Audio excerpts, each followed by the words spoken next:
Assalamualaikum warahmatullahi wabarakatuh. Waalaikumsalam warahmatullahi wabarakatuh. Oke, anak-anak semuanya sudah siap untuk mengikuti pelajaran Bapak hari ini? Siap, Pak. Sudah siap ya? Coba alat tulisnya udah siap belum? Siap. Oke, udah siap semua ya. Sebelumnya Bapak mau doa terlebih dahulu ya. Kita buka pelajaran hari ini dengan berdoa. Mungkin dari ketua kelas Yoga bisa dipimpin untuk berdoa ya. Oke, baik. Sebelum pelajaran pada hari ini, kita baiknya berdoa untuk pengalaman kita masing-masing. Semoga pelajaran pada hari ini bermanfaat. Untuk berdoa, silakan.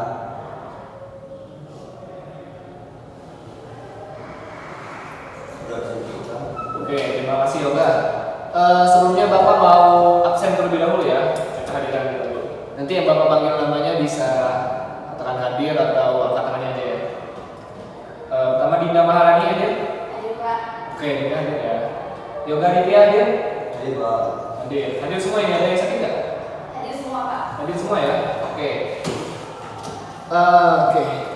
Jadi sesuai dengan kesepakatan minggu kemarin, hari ini Bapak akan mengajarkan kalian tentang salah satu dari materi yang akan Bapak ajarkan, yaitu tentang teknik pengolahan audio dan video. Kan kemarin Bapak juga udah kasih tahu nih, Bapak hari itu mau ngajarin apa? Ada yang masih ingat nggak? Tentang produksi film, Pak. Produksi film. Yoga ingat?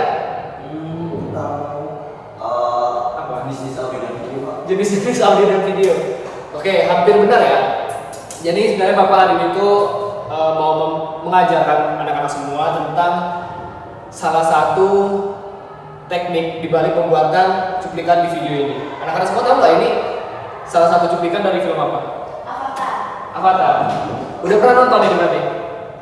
Gimana, Pak? Udah pernah nonton ini filmnya? Belum, Pak. Oh, belum pernah. Pak, biasa ya, Pak. Oh, oke. Jadi ini ya benar ya kata Dinda, ini film Avatar, salah satu film yang diproduksi di dunia yang masuk kategori film terbaik, nominasi terbaik. Nah, jadi produsernya dari film ini itu pastinya sudah mempelajari tentang dasar-dasar dari pengolahan untuk pembuatan film ini. Nah, jadi hari ini kita akan mempelajari materi terkait alur produksi multimedia, bukan produksi film, oke? Oke, jadi di sini ada nggak yang cita-citanya tadi tuh jadi produser kayak film Avatar tadi? Ada nggak? Iya nggak cita-citanya dia apa? Mungkin hampir sama sudah produser, cuman yang bagian produsernya sih, Pak. Oke, kalau Dinda cita-citanya dia apa? Pengen jadi sutradaranya. Sutradaranya aja. Oke, jadi kita tuh nggak apa-apa punya mimpi tinggi-tinggi karena misalkan nggak tercapai nih mimpi kita tuh, setidaknya kita bisa jadi yang di bawahnya. Misalkan kita mau jadi produser, nggak tercapai, setidaknya kita bisa jadi aktor, gitu kan? Oke, langsung aja ya kita masuk ke outline materi hari ini. Kita akan mempelajari terkait praproduksi, kemudian produksi film dan pasca produksi. Nah, di sini kemarin kan Bapak sudah ini ya kasih kisi-kisi materi yang akan diajarkan hari ini, yaitu tentang alur produksi multimedia. Anak-anak semua sudah mempelajari atau membaca nggak terkait ini materi-materi ini? Sedikit aja, Pak. Sedikit ya? Iya, sedikit. Oke, coba Dinda. Dinda udah baca tentang apa aja nih? Kalau boleh tahu. Tentang praproduksinya sih, Pak. Barusan. Praproduksi. Oke, kalau Yoga gimana? Mungkin produksinya sih, Pak. Produksinya. Oke, baik. Lanjut ya. Nah, kemudian di sini Bapak harapkan nanti untuk tujuan pembelajaran kita, anak-anak semua tuh bisa memahami alur produksi multimedia. Kemudian di sini anak-anak semua itu dapat menjelaskan alur produksi multimedia. Oke? Oke. Sebelumnya mungkin Bapak mau tanya nih ke Dinda atau ke Yoga. Tadi kan Dinda tadi udah mempelajari tentang praproduksi ya? Iya, Pak. Nah, coba dong kasih tahu dikit Bapak apa aja sih yang udah Dinda pelajari tentang praproduksi ini? Dari yang saya baca, di praproduksi itu ada beberapa tahapannya. Yang pertama kita tuh akan membuat ide atau ide cerita, kemudian nanti kita akan membuat naskah, kemudian storyboard dan lain sebagainya. Oke, benar ya. Untuk praproduksi ini nantinya kita akan mempelajari tentang naskah, tentang treatment, tentang storyboard. Jadi kurang lebih seperti itu. Nanti untuk lebih detail ya akan Bapak ajarkan di penjelasan materinya. Kemudian Bapak tadi juga sudah mempelajari kan tentang produksi. Ya. Kira-kira apa tuh yang sudah Yoga pelajari? Oke, jadi dari yang saya baca sendiri, produksi itu saat dimana dari film itu sedang dibuat, Pak. Tentunya itu seperti men-take video, lalu men-take suara-suaranya gitu, Pak. Gitu, Pak. Oke, benar ya. Oke, kita Oke, baik anak-anak, seperti yang udah Ibu sampaikan pada minggu sebelumnya ya, kalau semisal minggu ini kita akan belajar mengenai sistem bilangan. Nah, di sini ada dua materi yang akan kita pelajari pada hari ini. Yang pertama adalah bilangan desimal, yang kedua adalah bilangan biner. Oke, mungkin di sini Ibu mau tanya dulu nih, anak-anak di sini udah pada kenal belum dari kedua bilangan di sini? Kira-kira ada yang udah pernah dengar belum? Sudah Bu. Bilangan apa kira-kira? Desimal. Oke, benar ya. Selanjutnya, di sini Ibu mungkin akan menjelaskan dulu pengertian dari sistem bilangan. Oke, nah jadi sistem bilangan ini adalah salah satu cara untuk mewakili besaran dari sebuah item fisik. Oke, nah yang mana sistem bilangan ini banyak digunakan oleh manusia, yang mana yang kita gunakan sehari-hari itu adalah sistem bilangan desimal ya. Makanya tadi anak-anak pun udah kenal gitu, udah familiar dengan bilangan desimal. Ini sistem bilangan yang menggunakan 10 macam simbol untuk mewakili suatu besaran. Oke. Nah, di sini selanjutnya akan kita kenal bilangan desimal lebih dalam, oke? Nah, di sini sistem bilangan desimal ini merupakan sistem yang menggunakan 10 macam simbol, yakni 0, 1, 2, 3, 4, 5, 6, 7, 8, dan 9. Oke, nah sistem ini menggunakan sistem basis 10 yang mana bentuk nilai ini dapat berupa bilangan integer desimal ataupun pecahan ya. Nah, jadi meskipun di sini misalnya 0/2 kalau 0/2 hasilnya simakal 0 ya.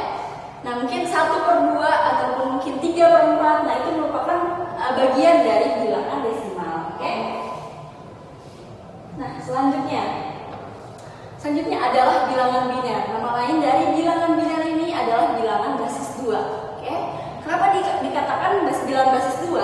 Karena bilangan ini memiliki dua angka, yakni angka 0 dan angka 1. Dan misalkan di boolean atau mungkin di dalam sistem komputer ini angka 0 ini akan menyatakan false ya atau salah, dan 1 akan mengartikan sebagai true. Seperti itu. Nah, jika dalam desimal angka disebut dengan digit, maka dalam biner ini angka disebut dengan bit. Oke, binary digit gitu ya. Nah, mungkin nih ketika kalian main komputer gitu ya, anak main komputer mungkin akan menemukan angka-angka yang unik. Nah, seperti angka-angka di sini, kira-kira udah pernah lihat belum sebelumnya? Pernah Bu. Pernah ya. Nah, itu misal di komputer itu ada angka 1101111 ataupun 111001. Nah, itu merupakan bagian dari bilangan biner. Oke. Nah, di sini Ibu akan menjelaskan sedikit mengenai konversi dari bilangan biner ke bilangan desimal. Oke. Cara untuk mengkonversi bilangan biner ke bilangan desimal ini cukup mudah ya. Yang mana caranya ini hanya perlu kita mengalihkan satu bilangan biner ini dengan 2 ya. Yang mana bilangan 2 ini, angka 2 ini merupakan basis dari bilangan biner, yang mana kemudian nanti akan dipangkatkan dengan 0 ataupun 1, kemudian 2 dan seterusnya, sesuai dengan banyaknya bilangan biner yang ada. Oke, contoh di sini ada 11001 dari bilangan biner. Kita akan kalikan 1 dikalikan 2,0, kemudian 0 dikalikan dengan 2,1 dan seterusnya hingga kita dapatkan hasil 1 ditambah 0 ditambah 0 ditambah 8 kemudian ditambah 16. Didapatkan hasil 25. Nah, seperti itu kira-kira cara untuk mengkonversikan bilangan biner ke bilangan desimal. Oke? Nah, kira-kira dari materi yang udah Ibu sampaikan tadi, apakah udah paham? Paham Bu. Oke, paham. Karena daripada paham semua nih, Ibu mau minta untuk menjelaskan poin-poinnya aja dari materi yang udah dijelaskan. Kira-kira ada yang mau jawab nggak? Saya Bu. Oke, Ali boleh. Oke, tadi sudah disebutkan mengenai bilangan desimal dan biner. Nah, bilangan desimal sendiri merupakan bilangan berbasis 10, yaitu dimulai dari angka 0 hingga 9. Lalu untuk bilangan biner sendiri berbasis 2, yaitu angka 0 dan 1, dan di dalam desimal itu disebut digit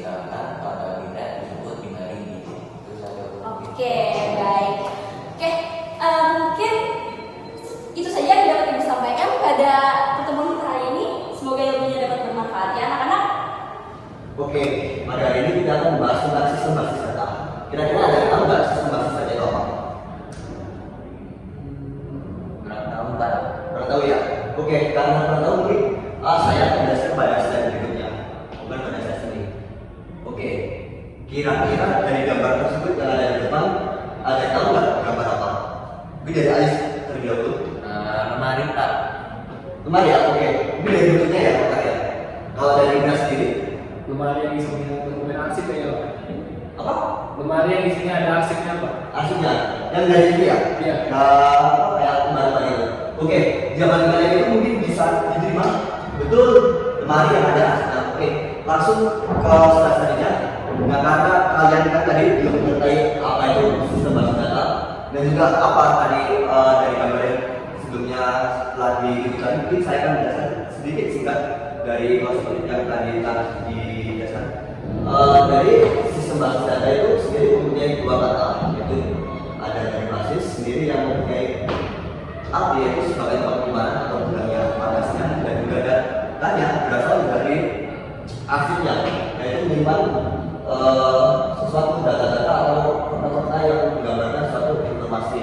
Jadi tadi gambar yang pada slide sebelumnya itu bisa merupakan suatu sistem basis data dalam kehidupan sehari-hari, di mana prinsip basis data sendiri mempunyai tujuan utama yaitu memberikan kemudahan dan mengambil fakta atau informasi yang benar yang sudah kita simpan.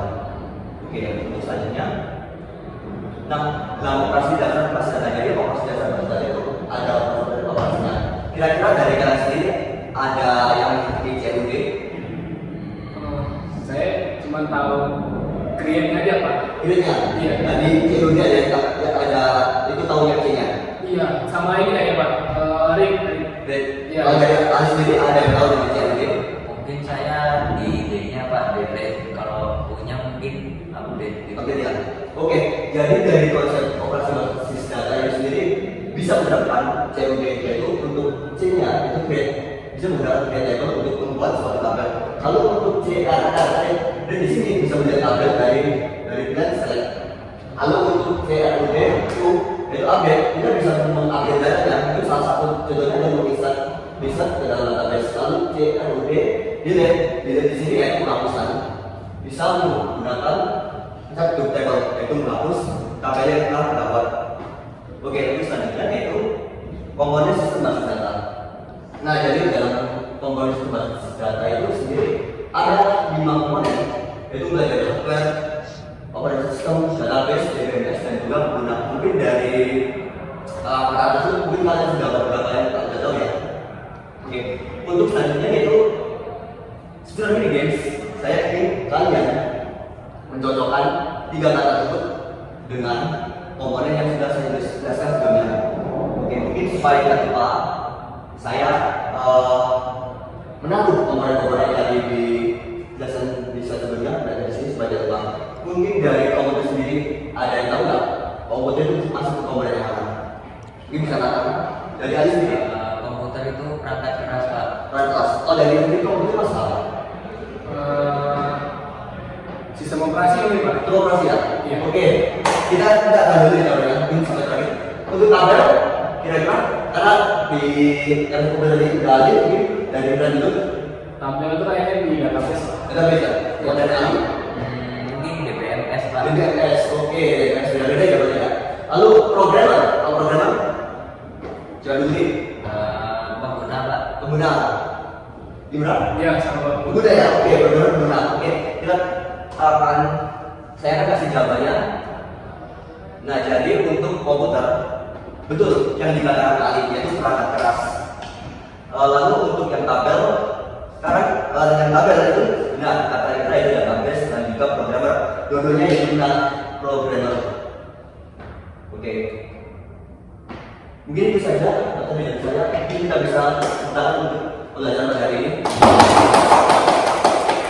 Oke, mungkin itu saja yang dapat saya sampaikan untuk materi unsur data hari ini.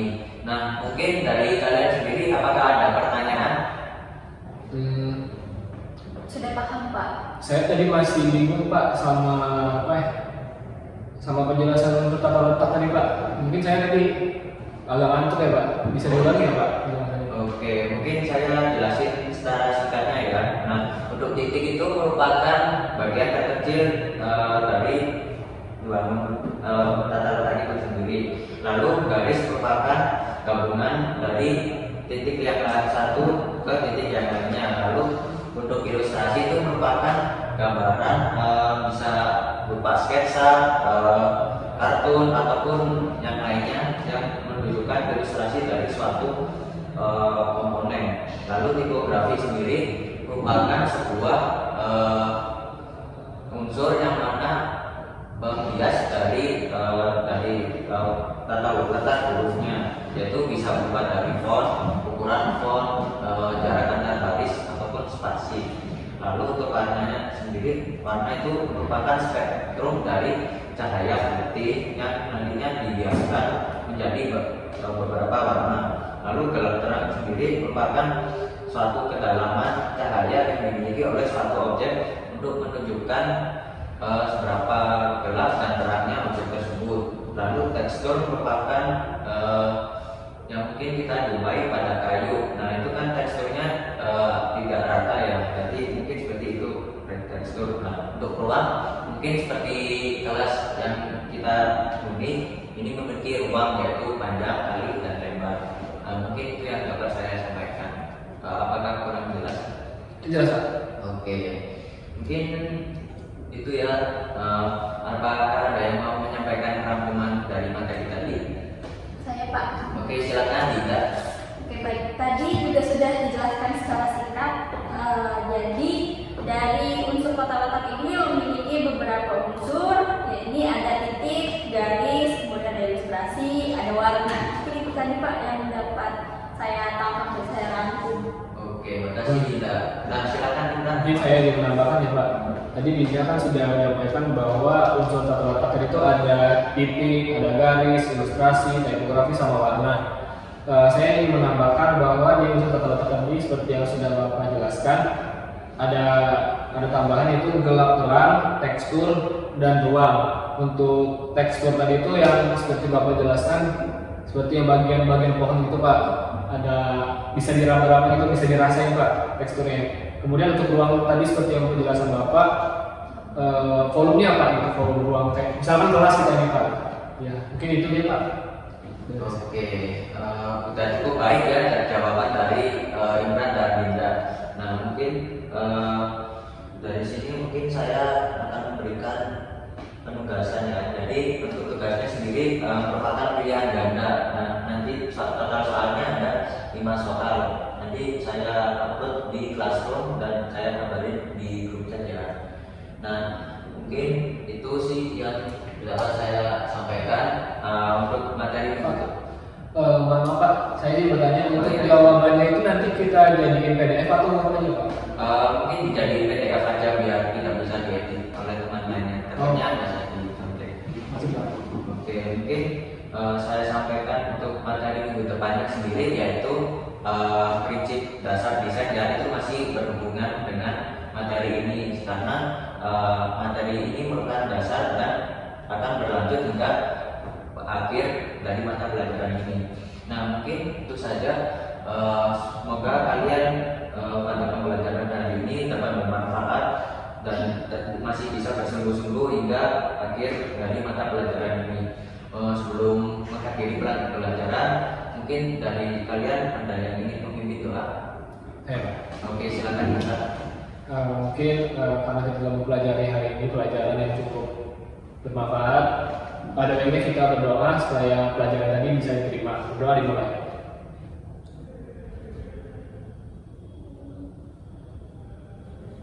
Berdoa selesai. Oke, makasih Kak. Untuk kurang lebihnya mohon maaf dan terima kasih. Akhir kata, wassalamualaikum warahmatullahi wabarakatuh. Selamat siang. Waalaikumsalam warahmatullahi wabarakatuh. Terima kasih Pak.